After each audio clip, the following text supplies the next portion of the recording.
사도행전 3장 11절에서부터 마지막 26절에 있는 말씀인데요. 3장 1절부터 10절까지는 우리가 잘 아는 것처럼 나사렛 예수 그리스도의 이름으로 나면서부터 안진병이 됐던 그 사람을 베드로와 요한이 일으켜 세운 것을 기록한 것이고, 오늘 이 그 11절부터 26절까지 있는 말씀은 베드로의 설교예요. 베드로의 설교. 그래서 왜 무엇으로 이 나면서부터 안진병이 됐던 사람이 일어날 수 있었는지 그 이유를 설명하는 겁니다. 그래서 오늘 말씀의 제목도 예수의 이름을 믿음으로 낫게 되었느니라. 자, 제목을 한번 따라서 해보세요. 예수의 이름을 믿음으로 낫게 되었느니라. 이 사람이 나을 수 있었던 건 바로 예수 그리스도의 이름을 믿었기 때문에 낫게 되었다.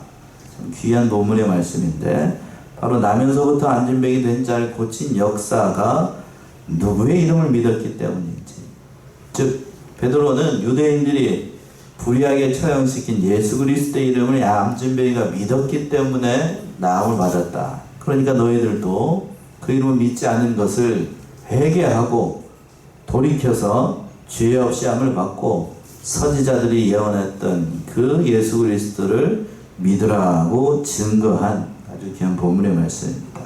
첫 번째 11절부터 16절까지 그 이름을 믿음으로 온전히 나았다. 즉 예수를 믿음으로 말미암아 온전히 나았다라고 베드로가 증거하고 있는 대목이에요. 11절 먼저 한번 보시겠습니까? 11절. 나은 사람이 베드로와 요한을 붙잡으니 모든 백성이 크게 놀라며 달려나아가 솔로몬의 행각이라 칭하는 행각에 모이거늘. 나은 사람이 바로 그 안진뱅이를 얘기를 하는 거죠. 그 사람이 베드로와 요한을 붙잡았습니다. 왜 붙잡았을까? 그 낫게 해주고는 자기들이 할 일, 솔로몬 성전에 뭐하러 가는 길이었으니까요? 기도하러 가는 길이었으니까 기도하려고 하네, 들어가려고 하니까 그걸 붙잡았어요. 아니면 나가는 길이었든지 붙잡아서 하나님의 은혜를 통하여서 구원받은 것에 대해서 감사할 목적으로, 그리고 그것을 위해서 이 베드로와 요한을 붙잡았습니다. 그러니까 또 그걸 보고 모든 백성이 크게 놀라며 달려나아갔어요. 이 사람들의 목적은 그거지요. 베드로와 요한이 나면서부터 안진병이 된 자를 일으켜 세우니까 더더군다나 예수를 믿는 그의 제자들이 이걸 일으켰다는 것이 도저히 자기들 생각으로는 믿기지 않은 일이니까요. 붙잡아서 또 거기에서 그 모든 일이 일어나는 이유가 무엇인지를 따지고, 또 다른 의미로 얘기한다라고 하면 그들이 왜 이런 일을 했는지 따지기 위해서야. 정확하게 뭐를 알기 위해서다기보다는 트집 잡으려고 이 사람들이 놀라면서 사람들이 따라가면서 솔로몬의 행각이라는 곳에 모여들기 시작을 한 겁니다. 나면서부터 안진병이 아주 유명한 사람이 40년 동안 안진병이로 있었던 사람이니까, 나면서부터 안진병이로 있었으니까 그림이 그려지십니까? 다리가 어떻게 됐을까요? 정상 다리가 아니었겠지요. 아마 뭐 그림이 그려집니다. 삐뚤게 자랐든지 뭐 어떻게 됐든지. 근데 베드로가 나면서부터 안진병이 됐던 그 불구에 가까운 그 다리를 이렇게 세운 거예요. 이렇게 세울 때에 아마 정상으로 이렇게 딱 빠듯한 다리로 이렇게 했던 그것까지 아마 했을 거라고요. 그러니까 그걸 보고 너무나도 유명한 사람, 그 사람이 완전히 나음을 받게 되니까, 그 하나님의 이적의 역사가 일어나니까 그걸 부인할 수는 없고, 왜 이런 일이 일어났는지 그들이 궁금해서 베드로를 바라봤던 거예요. 그랬더니 이 12절 말씀이죠. 12절 보시죠. 베드로가 이것을 보고 백성에게 말하되, 이스라엘 사람들아, 이 일을 왜 기이 여기느냐? 우리 개인의 권능과 경건으로 이 사람을 걷게 한 것처럼 왜 우리를 주목하느냐? 많은 사람들이 솔로몬의 그 행각에 모여가지고 베드로와 요한을 주목해서 봤습니다. 주목해서 본 이유가 뭔가? 예수 그리스도의 이름으로 이 사람을 일으킨 게 아니고 지금 누구의 능력으로 했다라고 생각을 했었냐면, 베드로와 누구의 능력으로? 요한이 자기 개인의 경건과 그 모든 일들로 한 것처럼 그 사람들을 다 주목하고 있었다는 거예요. 베드로도 그걸 잘 알아요. 잘 아니까 이스라엘 사람들은 왜 기이하게 여기느냐. 내가 뭐 이런 일을 내게 무슨 능력이 있어서 이런 일을 한 것처럼 왜 나를 주목하고 바라보느냐. 우리를 왜 주목하여 바라보느냐. 라고 이렇게 얘기를 했던 거예요. 자, 여러분들한테 한 가지 물어볼까요? 내가 어떤 일을 해가지고 잘 돼가지고 그냥 여러분들 베드로라고 한번 해봅시다. 그 자리에서 이런 일이 일으켜 세웠어요. 그러면 사람들한테 내가 이걸 했다라고 얘기를 해야 되겠어요? 아니면 예수님이 이걸 해야 됐다라고 정확하게 얘기를 해야 되겠어요? 여러분들은 경건하시군요. 그런데 오늘날 일명 신유의 은사를 가지고 있다라고 하는 주의 종들 보게 되면 처음에 은혜를 받았을 때에는 누가 했다라고 보통 얘기를 하냐면 누가 했다고 처음에는 하나님이 혹은 예수님이 하셨다라고 합니다. 근데 조금 지나게 되면 어떻게 되냐면 자신감이 붙어요. 자신감이 붙어서 하나님도 하셨지만 누구도 하셨다? 나도 했다. 거기서 조금 더 가게 되면 누가 했다? 내가 했다. 내가 했다. 그렇게 돼요. 그래서 뭐가 탄생을 하냐면 새로운 이단이 탄생을 하는 거예요. 오늘 본문의 말씀에서도 베드로가 다른 사람들 다 주목하고 바라보고 있어요. 침묵하고 가만히 있으면 베드로 어떻게 됩니까? 일약 뭘로 등장을 하는 거예요? 스타로 완전히 등장을 하는 거예요. 그런데 사도 베드로는 그렇게 하지 않았어요. 누가 다 하셨다? 예수님이 하셨다. 앞에 그랬죠? 은과 금은 없으냐? 나에게 있는 것으로 내게 명하노니 누구의 이름으로? 나사렛 예수 그리스도의 이름으로. 거론하라는 게 있죠. 그 예수 그리스도의 이름이 걷게 했으니 당연히 자기를 바라보고 있는 것, 사람들이 자기를 바라보는 게 그건 온당하는 게 아니니까 이렇게 얘기를 했던 겁니다. 그러면서 계속해서 얘기해요. 13절 보시면 아브라함과 이삭과 야곱의 하나님 곧 우리 조상의 하나님이 그 종 예수를 영화롭게 하셨느니라. 너희가 저를 넘겨주고 빌라도가 놓아주기로 결단한 것을 너희가 그 앞에서 부인하였으니. 예. 그러면서 이제 계속해서 이제 베드로가 설교예요. 설교. 이게 설교라고요. 설교를 하면서 얘기를 하는 겁니다. 아브라함과 이삭과 야곱의 하나님 곧 우리 조상의 하나님이 그 종 예수를 영화롭게 하셨다. 하나님, 이 베드로가 하나님에 대해서 얘기를 하면서 그 하나님이 어떠한 분인가를 얘기를 할 때에 아브라함과 이삭과 야곱의 하나님 또 우리 조상의 하나님이라고 얘기를 했어요. 이렇게 얘기하고 있는 이유는 뭔가 하면 바로 뒤에 가서 그 종 누구를 영화롭게 하셨다? 예수님을 영화롭게 하셨다. 근데 예수님을 영화롭게 한 분은 우리가 그동안 계속해서 믿고 있었던 우리 조상 때부터 믿고 있었던 그 하나님이 그 종 예수를 영화롭게 했다. 이 얘기를 왜 하는가 하면 이 땅에 오신 예수님은 하나님이 보내신 누구라는 얘기예요? 선지자. 그리고 그리스도라는 사실을 증명하기 위해서 베드로가 이렇게 얘기를 하고 있는 거예요. 그런데 그들은 어떻게 얘기를 했는가? 그 16, 13절 하반절에서 그랬죠. 너희가 저를 어떻게 하고? 넘겨주고 빌라도가 놓아주기로 결단하는 것을 너희가 그 앞에서 그 일을 어떻게 했다고요? 부인해버렸어. 하나님은 분명히 우리 조상의 하나님께서 예수 그리스도 이 땅에 보내셔가지고 독생자의 길을 걷게 하시고 또 모든 것을 통해서 구원의 길을 열어주셨지만 그러나 그들은 자기들이 원하는 구세주 메시아가 아니라는 이유로 자기들이 원하는 구세주가 아니니까요. 넘겨줬어요. 뭐 하려고 넘겨줬어요? 빌라도한테 죽여달라고. 자기들의 율법에는 죄인을 죽일 그 권한이 없으니까 빌라도에게 넘겨줘가지고 십자가에 못을 박으려고 했습니다. 그런데 빌라도가 이제 그걸 다 조사를 해봤어요. 그러니까 다른 성경에 보게 되면 그랬죠. 빌라도는 예수님을 어떻게 하려고 그랬습니까? 놓아주려고 했어요. 죄가 없으니까 놓아주려고 했다고요.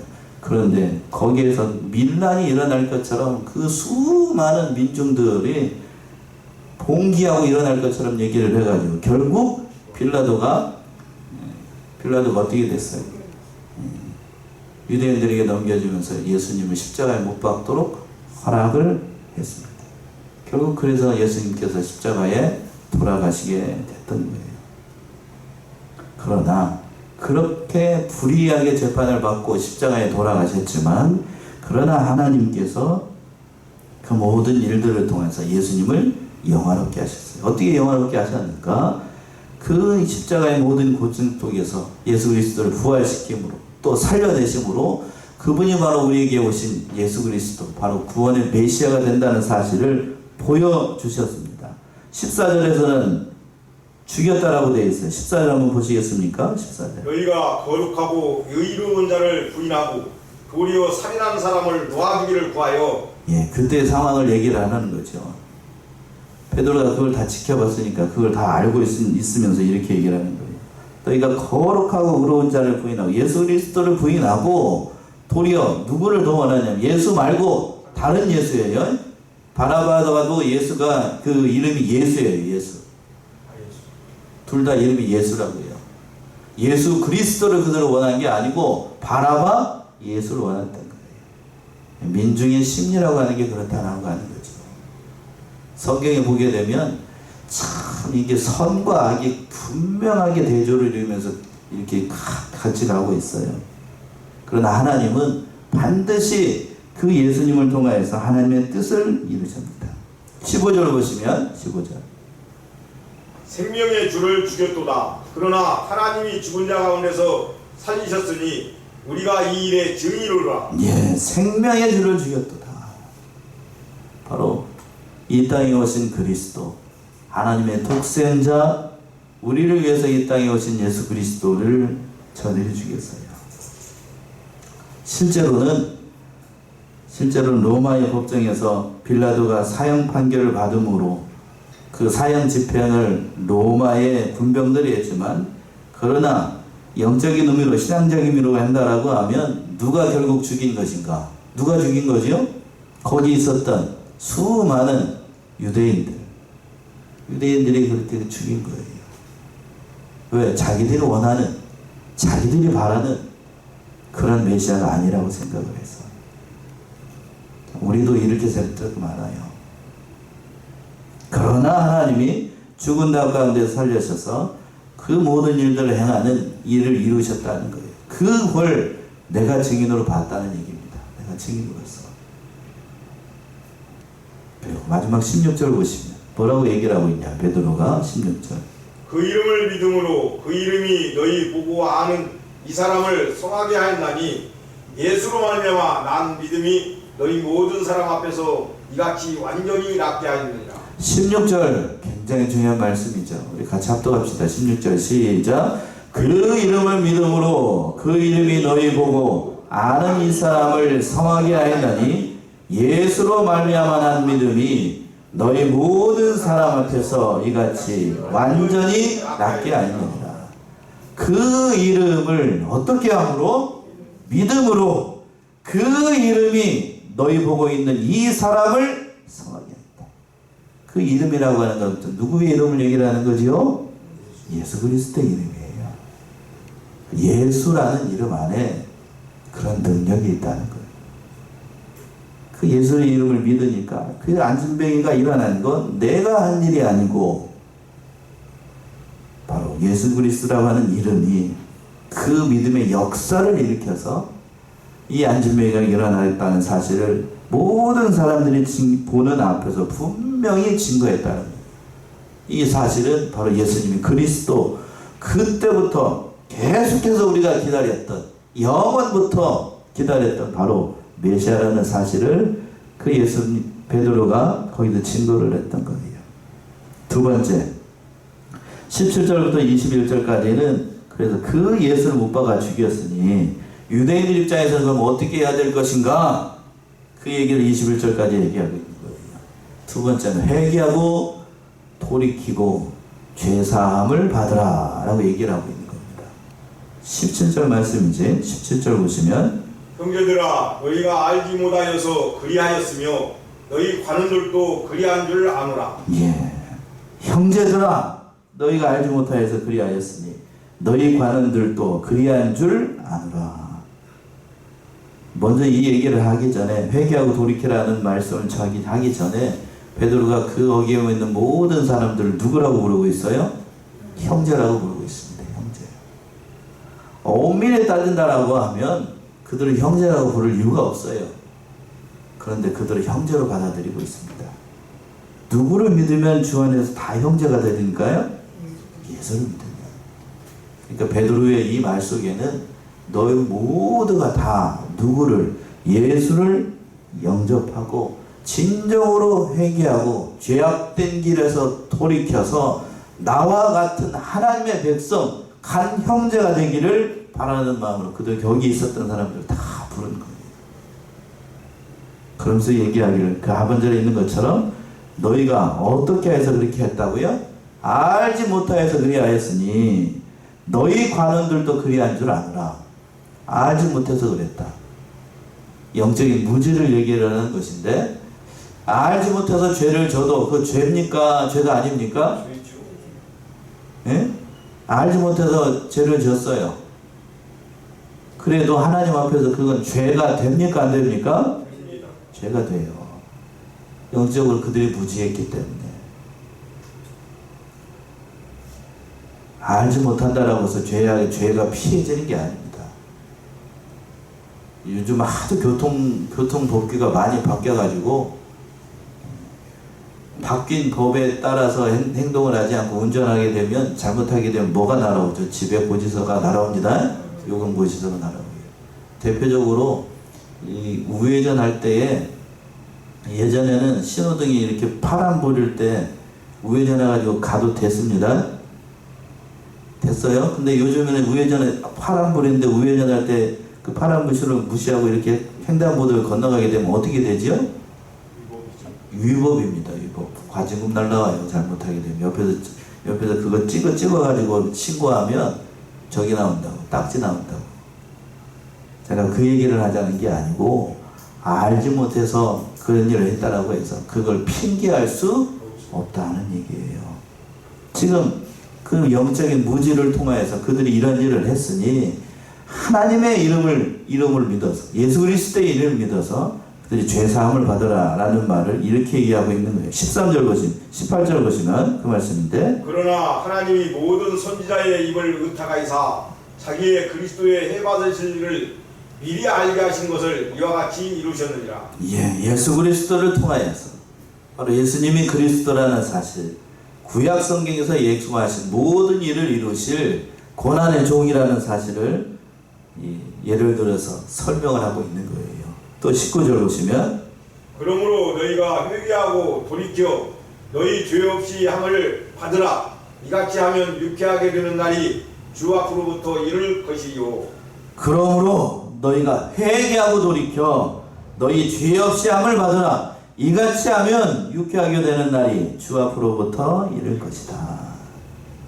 과거에 지었던 모든 죄, 예수 그리스도를 부인하고 십자가의 못을 받고 부인했던 모든 것 다 돌이키면 하나님께서 그 죄를 용서하시고 유쾌하게 되는 날을 허락하실 것이다. 19절의 말씀이 그 말씀이에요. 자, 19절 굉장히 중요합니다. 19절도 우리 같이 합독하실까요? 시작. 그러므로 너희가 회개하고 돌이켜 너희 죄 없이 함을 받으라. 이같이 하면 유쾌하게 되는 날이 주 앞에로부터 이를 것이요. 그러므로 너희가 회개하고 돌이켜라. 나면서부터 안전명했던 자가 일어날 수 있었던 것은 바로 예수 그리스도 이름을 믿었기 때문에, 그리고 또 그걸 믿지 않았던, 그 예수 그리스도의 이름을 믿지 않았던 너희들은 회개하고 돌이켜서 완전한 하나님의 사람으로 돌아오라 라고 얘기하고 있는 거예요. 회개, 베드로가 여기서 회개라는 말을 쓰고 있는데, 회개라고 하는 것은 짧은 시간입니다. 간략히 말씀을 드리면 생각을 완전히 바꾸는 거예요. 어떤 죄를 졌어요. 하나님 잘못했습니다 하고 뉘우치는 게 회개가 아니고, 완전히 생각을 바꾸고 방향을 180도로 바뀌는 전 인격적인 변화를 가리켜서 회개라고 얘기하는 거예요. 회개. 어느 목사님은 그렇게 얘기한다라고요. 잘못했습니다 하나님 앞에 얘기하는 건 그건 회만 하는 거고, 뭐까지 가야 됩니까? 개까지 고치는 것까지 해야 돼요. 고치는 것. 그렇다라고 하면 기독교인들 가운데 정말로 회개하고 죄악된 길에서 완전히 돌아서서 사는 사람이 과연 몇 명이나 될까? 몇 명이나 될까요? 몇 명이나 될까? 그렇게 많다라고 얘기할 수 없어요. 성경에서 보시게 되면 완전히 방향을 바뀌어가지고 자기가 잘못된 길을 걸어가고 있다가 완전히 방향을 바뀌어가지고 180도로 바뀌어서 주와 복음을 위해서 충성한 사람, 대표적인 사람 한 사람이 있습니다. 그 한 사람이 누군가 하면 바자로 시작해요. 누굴까요? 바울이에요. 바울. 전에는 뭐였습니까? 자기 입으로 고백했던 것처럼 폭행자였고 살인자였고 예수님과는 전혀 반대 길을 걸어갔던 사람이 완전히 담에색 도상에서 부활하신 예수님을 만나고 난 다음에 자기의 모든 생각을 완전히 뒤로 싹 바꿔요. 그래서 누가 됩니까? 예수 그리스도의 종으로 사는 거예요. 회개라고 하는 건 그런 거라니까요. 단지 하나님 잘못했어요. 용서해 주세요. 이게 회개가 아니고. 이게 회개가 아니고. 지금 사도 베드로가 얘기하는 것도 역시 마찬가지예요. 예수님에 대한 그 잘못된 생각을 완전히 어떻게 하라는 거예요? 바꾸라는 얘기예요. 바꿔. 완전히 바꾸고 예수님이 누구라는 사실을 인정하고 그리스도라는 사실을 인정하고 그를 믿어서 죄 없이 함을 받고 유쾌하게 나는 나를 얻으라 라고 사도 베드로가 이렇게 얘기를 하고 있는 거예요. 정말로 회개라고 하는 거 말처럼 그렇게 쉬운 게 아니에요. 예수님을 주님으로 부인했던 그 사람들이 완전히 예수님을 영접하고 예수님을 위해서 살아간다는 사실은 참으로 대단한 믿음의 결단이 필요하다는 사실을 본문의 말씀을 통해서 얘기하고 있습니다. 또 그 예수님에 대해서 증거하기를 20절에서 보시게 되면 또 주께서 너희를 위하여 예정하신 그리스도 곧 예수를 보내시리니 21절까지요. 하나님이 영원 전부터 거룩한 선지자의 입을 의탁하여 말씀하신 바 만유를 회복하실 때까지는 하늘이 마땅히 그를 받아두리라. 예, 그 예수님이 어떠한 분인지 또 회개하고 돌이키는 자에게 예수님이 어떠한 분인지를 보여주시겠다는 말씀입니다. 앞에서는 그랬어요. 회개하고 돌이키게 되면 첫 번째로 얻는 이익은 죄가 없어지는 죄사함의 은혜를 얻어요. 두 번째는 뭐가 되는 날이 있게 된다고요? 죄역 성경 번역으로 유쾌하게 닿는 날을 얻게 됩니다. 마지막으로 세 번째는 누구를 보내주시냐면 바로 주께서 너희를 위하여 예정하신 그리스도 곧 예수 그리스도를 보내주셔서 예수님을 통하여서 하나님의 나라가 완성될 것을 얘기하는 거예요. 예수님이 이미 오셨는데 예수 그리스도를 보내준다는 사실은 이걸 어디를 염두에 두고 하는 표현일까면 바로 예수 그리스도의 초림이 아니라 예수 그리스도의 다시 오심. 뭘 얘기하는 걸까요? 재림을 얘기하는 거예요.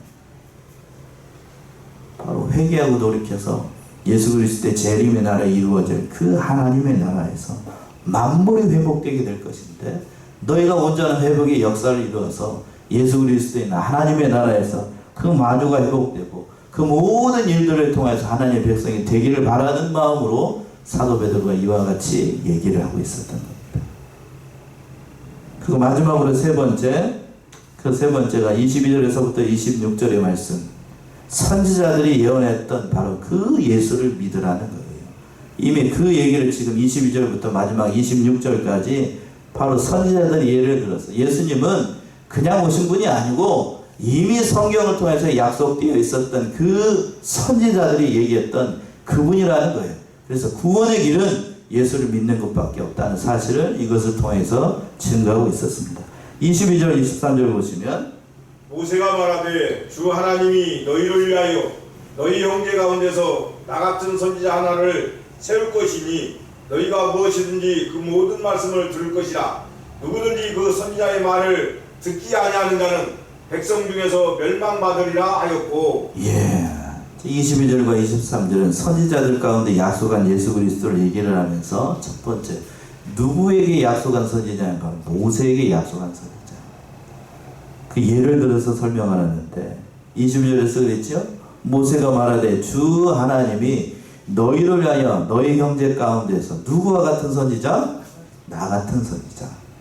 나와 같은 선지자 하나를 세울 것인데, 그 나와 같은 선지자라고 하는 것은 바로 모세와 같은 선지자의 역할을 할 바로 메시아 그리스도, 그분이 바로 예수님이라는 사실을 이렇게 증거하고 있었던 거예요. 이 말씀처럼 그 선지자의 말을 듣지 않는 자들은 다 멸망을 받으니까 예수 그리스도를 영접해서 구원의 바늘에 참여하기를 바라는 간절한 마음으로 사도 베드로가 이와 같이 얘기를 했던 거예요. 신명기의 말씀이 그대로 되어 있습니다. 신명기 18장 한번 가보세요. 신명기 18장 18절에서부터 20절 보시면 모세도 분명히 얘기를 했습니다. 이 얘기를 할 때에 신명기 18장 18절에서부터 20절, 내가 그들의 형제 중에 너와 같은 선지자 하나를 그들을 위하여 일으키고 내 말을 그 입에 두리니 내가 그에게 명하는 것을 그가 우리에게 다 고하리라. 무릇 그가 내 이름으로 고하는 내 말을 듣지 아니하는 자는 내게 벌을 받을 것이요, 내가 고하라고 명하지 아니한 말을 어떤 선지자가 만일 방자히 내 이름으로 고하든지 다른 신들의 이름으로 말하면 그 선지자는 죽임을 당하리라 하셨느니라. 예. 내가 그들 형제 중에 너와 같은 선지자 하나를 그들을 위하여 일으키고 내 말을 그 입에 두리니 내가 그에게 명하는 것을 그가 우리에게 다 고하리라. 무릇 그가 내 이름을 고하는 내 말을 듣지 아니하는 자는 내가 뭘 받는다고요? 벌을 받아요. 예수님이 하신 모든 말씀들을 듣지 않는 사람들은 벌을 받습니다. 이걸 쉽게 표현하면 예수님이 하신 모든 말씀, 한마디로 예수를 믿지 않으면 벌을 받습니다. 예수를 믿지 않으면 무슨 벌을 받죠? 영벌을 받죠. 뭔 벌을 받아요? 무슨 벌을 받아? 영벌을 받아요. 영벌이 어디 가는 벌이? 쉽게 표현하면 지옥 가는 벌을 받습니다. 지옥 가는 벌. 그 벌 받지 말라고 해요. 쉽게 표현해서. 베드로가 그 얘기를 하고 있는 그 얘기예요. 이 세상에 예수 외에 다른 구원의 길이 있는가? 있을까요? 없습니다. 없습니다. 예수 외에 다른 구원의 길이 없어요. 만약 예수 외에 다른 길이, 구원의 길이 있다라고 하면 제가 이 자리에서 설교할 이유가 없습니다. 그리고 여러분들이 주일 이 시간 여기 앉아가지고 여기 앉아가지고 이 말씀을 들을 이유가 없어요. 지금 볼펜 두고 열심히 쓰는 사람들 그 쓸 이유도 없다고. 예? 저기 아깝게 저기 날이 지금 점점 더워지고 있는데 에어컨 틀어가면서 이 자리에 앉아가지고 이렇게 말씀 들을 이유가 없는 거예요. 다 보기 때문에 다 가짜니까. 예수 외에 다른 길이 있다라고 하면 여기서 하는 모든 일도 우리가 이렇게 할 이유가 없다니까요. 그런데 이걸 잘 모르는 사람, 세상 사람들 뭐라고 얘기를 하냐면 또 마치 예수 외에도 다른 길이 있다라고 주장하는 잘못된 사상을 가지고 있는 사람들이 그렇게 주장을 하는데 그들이 하는 말에 그럼 너무나도 잘못된 길을 하는 거예요. 예수 외에도 다른 길이 있다라고 하면 지금 네가 그 일을 하고 있는 이유가 뭐냐는 거예요. 그러면 정답은 하나여야만 됩니까? 여러 가지도 정답이 있습니까? 하나여야 되죠? 1 더하기는 뭐예요? 하나 더하기 하나는 2죠? 1 더하기 1이 언제 다음에는 여기 가면 3이 되고 저쪽 동네 가면 4가 되고 이쪽 동네에 오게 되면 5가 된다라고 하면 그건 진리가 아니죠. 예수 외에도 다른 길이 있다라고 하면 세상은 혼란해집니다. 세상 혼란해져요. 그 말을 지금 이렇게 얘기한다고요. 바로 베드로가 모세가 예언했던 나와 같은 선지자가 바로 누구라는 얘기입니까? 예수님이라는 거예요. 예수님. 그리고 또 두 번째 얘기를 하고 24절에 있는 것처럼 사무엘 때로부터 이 모든 선지자들이 한결같이 예언했던 선지자가 이 사람이라는 겁니다. 24절 말씀인데 또한 사무엘 때부터 오므로 말한 모든 선지자도 이때를 가리켜 말하였느니라. 사무엘 때부터 선지자의 시초라고 했던 사무엘 때부터 시작을 해가지고 그 모든 구약의 선지자들이 얘기했던 그분이 바로 누구라는 얘기예요? 예수님이라는 얘기예요. 마지막으로 25절과 26절에서는 아브라함의 예를 들어서 얘기를 하고 있습니다. 먼저 25절 보시면 너희는 선지자들의 자손이요 또 하나님이 너희 조상으로 더불어 세우신 언약의 자손이라 아브라함에게 이르시기를 땅 위의 모든 족속이 너희의 씨를 인하여 복을 받으리라 하셨으니 예. 너희 선지자들 자손이고 하나님의 조상이 너희로 더불어 세우신 언약의 자손이라. 이스라엘이 어떠한 민족인지를 얘기를 하는 거고, 그리고 난 다음 아브라함에게 이르시를 땅의 모든 족속이 너의 뭐를 인하여서?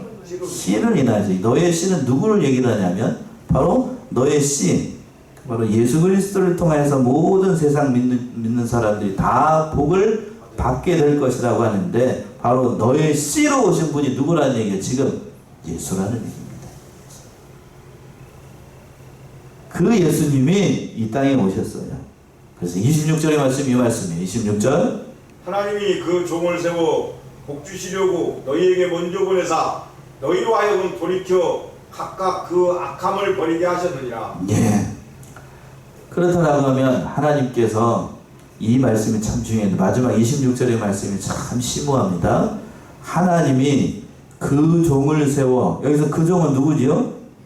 예수님이에요. 예수님을 세워 복을 주시려고 누구에게 먼저 보냈다고요?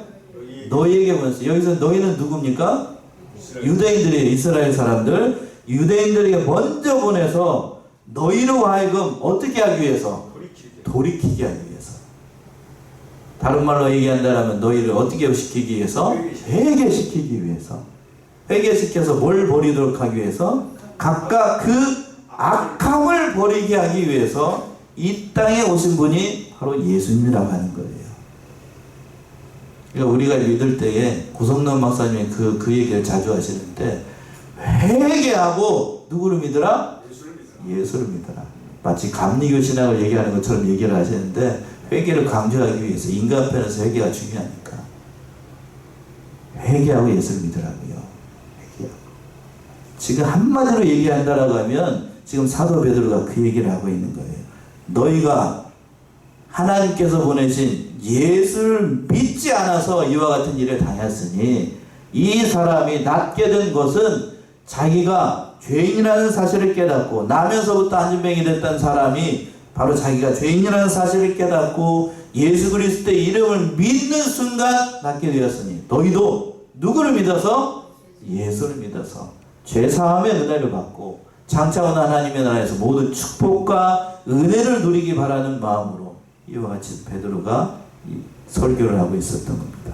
우리 사랑하는 성안의 성도님들도 이와 같은 사실을 깨달아서 예수 그리스도의 이름 안에 그런 능력이 있다는 사실을 깨달아서 예수의 이름만을 힘입어서 세상을 살아가고 마귀와 싸워서 이기고 죄악된 이 모든 일들을 이겨나가는 사랑하시는 성안의 성도님들 모두가 되시기 바랍니다.